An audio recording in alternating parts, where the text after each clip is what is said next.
Hello everyone, so in this video we are going to discuss about the ester value. इस video में हम discuss करने जा रहे हैं ईस्टर वैल्यू के बारे में। ईस्टर वैल्यू क्या होता है? It is a analytical constant. Analytical constant है ये, जो कि यूज़ किया जाता है for the analysis of fats and oil. जैसे ईस्टर वैल्यू है, वैसे सपनिफिकेशन वैल्यू, आयोडीन वैल्यू, हर एक फेट एंड ऑयल की एक रेंज में वैल्यू होती है। वैसे ही ईस्टर वैल्यू होती है, सपनिफिकेशन वैल्यू होती है कि जो पर्टिकुलर सैंपल आया है वो इस रेंज में आ रहा है या नहीं आ रहा है। अगर डिफरेंट आ गया पर्टिकुलर वैल्यू से ईस्टर वैल्यू, तो उस सैंपल में हो सकता है अडल्ट्रेशन हो, ओके, या फिर वो ख़राब हो गया हो, ओके।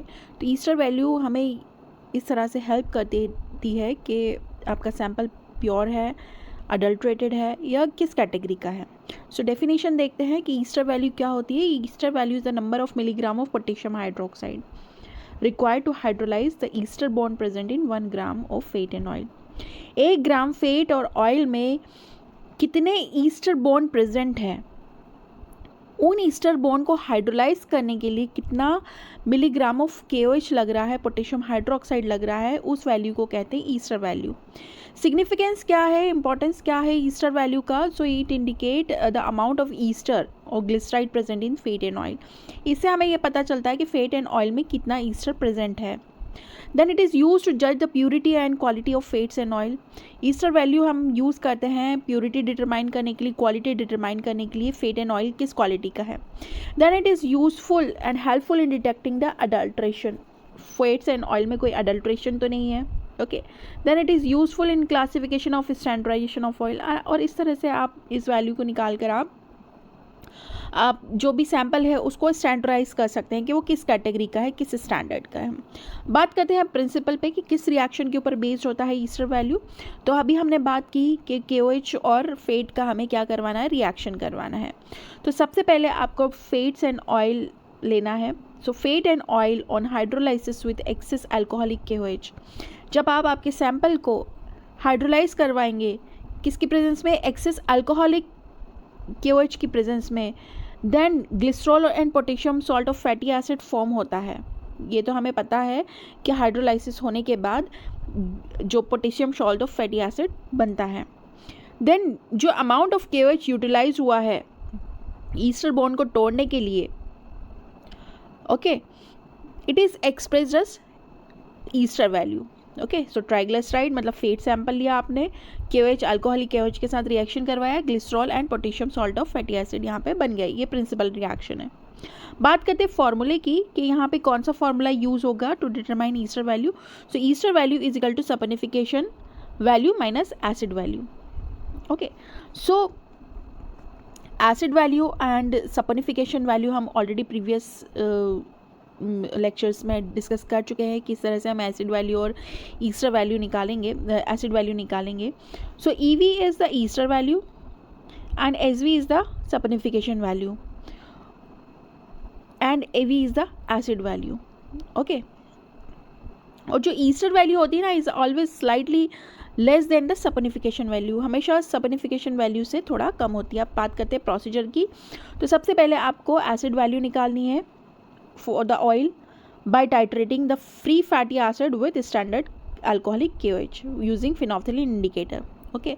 आपको आपका सैंपल लेना है, उसको टाइट्रेट करना है, ओके, किससे, अल्कोहलिक KOH से, और यहाँ पे इंडिकेटर यूज़ करना है फिनॉल्फ्थलीन। इस तरह से आप आपका एसिड वैल्यू निकाल लो सबसे पहले सैंपल का। अब एक्यूरेटली वे करो आप ऑयल या फेट को, ओके। इन्हें राउंड बॉटम फ्लास्क में आपने सैंपल ले लिया, देन उसमें ऐड करना alcoholic KOH solution of non normality, non normality का अल्कोहलिक KOH सॉल्यूशन डाल देना है। अब इसे रिफ्लक्स के साथ अटैच करके हीट करना है वाटर बाथ पे for 30 minutes with occasional shaking. अब कूल करना है इसी कंटेंट को और ऐड करना है few drops of phenolphthalein indicator, few drops of phenolphthalein indicator यहाँ पे हमें डाल देना है। देन टाइट्रेट करना है एक्सेस KOH को with standard HCl, okay, until pink colour just disappear, okay. तो अब हमें जो KOH डाला था 25 ml KOH, उस एक्सेस KOH को हमें न्यूट्रलाइज करना है with the help of HCl, okay. HCl के साथ हमें टाइट्रेशन करना है और देन हमें titrate the excess, then perform the blank titration without oil under the same condition। Same condition, same alcoholic solution रहेगा, ऊपर आपके HCl रहेगा, standard HCl, but second time आप अब सैंपल नहीं लेंगे, तो इससे आपका क्या हो जाएगा, ब्लैंक टाइट्रेशन हो जाएगा। Okay, so now come to the example. अगर हमने 2 ग्राम सैंपल लिया है, नॉर्मलिटी ऑफ KOH 0.5, नॉर्मल हमने KOH का सॉल्यूशन बनाया था, वॉल्यूम ऑफ KOH जितना भी हमने कितना लिया था, 25 ml लिया था, और volume of HCl used for the sample, कितना सैंपल के लिए HCl यूज़ किया है हमने, मान लिया 12.4 ml लगा है, और ब्लैंक टाइट्रेशन में लगा है 24.6, तो सभी की वैल्यू हम फॉर्मूले में रखेंगे, इस तरह से हम ईस्टर वैल्यू को निकाल लेंगे। कोकोनट ऑयल की जो ईस्टर वैल्यू होती है 245 to 258 होती है, ग्राउंडनट ऑयल की 185 to 193 होती है, ऑलिव ऑयल की 183 to 194 होती है, और सिसमे ऑयल की 186 to 193 होती है, लिंसेड ऑयल की होती है 184 to 192।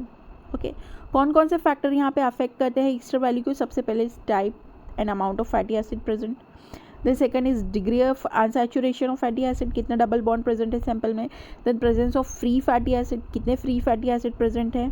ओके, अगर अडल्ट्रेशन है और इम्प्योरिटी है तो वो भी अफेक्ट करता है ईस्टर वैल्यू को।